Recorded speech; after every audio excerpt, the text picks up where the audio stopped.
அன்பார்ந்த வலைத்தள நண்பர்களுக்கு ராசஈசனின் பணிவான வணக்கங்கள். இன்றைய நிலைமைக்கு கருங்காலி மாலை ரொம்ப அதிகமாக மக்கள் மத்தியில் பிரபலமாகிட்டு வருது. இந்த கருங்காலி மாலை என்பது யாரெல்லாம் அணியலாம், எதற்காக அதை அணிகிறோம், அதை அணிவதால் என்ன கிடைக்கிறது, அதை பற்றி ஒரு பதிவு இந்த காணொளி. அது கருங்காலி மாலை பொறுத்த வரைக்கும் திடத்தன்மை. உங்களுடைய எண்ணத்தில் ஏதாவது ஒரு விஷயத்தை நீங்கள்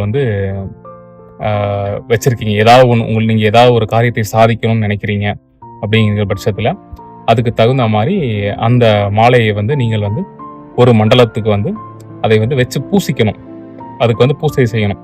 உங்களுக்கு என்ன வேணுமோ அதுக்கு தகுந்த மாதிரியான மந்திரம். இப்போ உதாரணத்துக்கு உங்களுக்கு பொருள் பண வரவு தேவை அப்படின்னா பண வரவுக்கு தேவையான மந்திரம், அந்த மந்திரத்தை ஒரு 48 நாள் தினைக்கும் காலையில் சாயங்காலம் அந்த மாலைக்கு சூடம் காமிச்சு தீப ஆராதனை காமிச்சு நீங்கள் அந்த மாலையை இறைவன் முன்னாடி வச்சு வழிபட்டு உங்களுக்கு தேவையான எண்ணங்களை அதில் பதிய வைக்கணும். நீங்கள் எதை அதில் பதிய வைக்கிறீர்களோ அதில் அது ஸ்திரமாக இருக்கும். கருங்காலியோட தன்மையை பார்த்தீங்கன்னா ரொம்ப திடமான மரம். ஆக உங்களுடைய எண்ணங்களை திடமாக வைக்கக்கூடிய சக்தி அதற்கு உண்டு. அதை நீங்கள் அணியும் பொழுது நீங்கள் அந்த குறிப்பிட்ட இலக்கை அடையும் வரை உங்களுடைய எண்ணங்களை உங்களுடைய உடலுடைய ஆற்றலை அது சார்ந்தே வச்சிருக்கும்.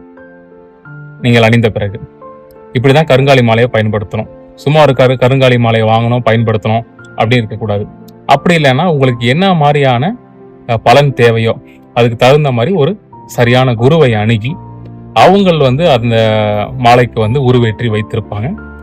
அந்த மாலையை நீங்கள் வாங்கி பயன்படுத்தலாம்.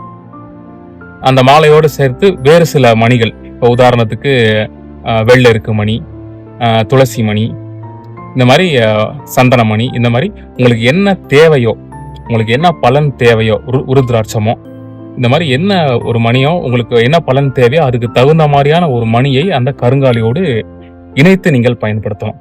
அப்படி பயன்படுத்தும் பொழுதுதான் உங்களுக்கு தேவையான சரியான பலனை அது நல்கும். அது இல்லாமல் மருத்துவ ரீதியாக இந்த கருங்காலிக்கு நிறைய பலன்கள் உண்டு. உடல்ல இருக்க பல்வேறு பாகங்களுக்கு நல்ல பலனை கொடுக்கக்கூடிய சக்தி அந்த கருங்காலிக்கு உண்டு. மிக்க நன்றி அன்பர்களே.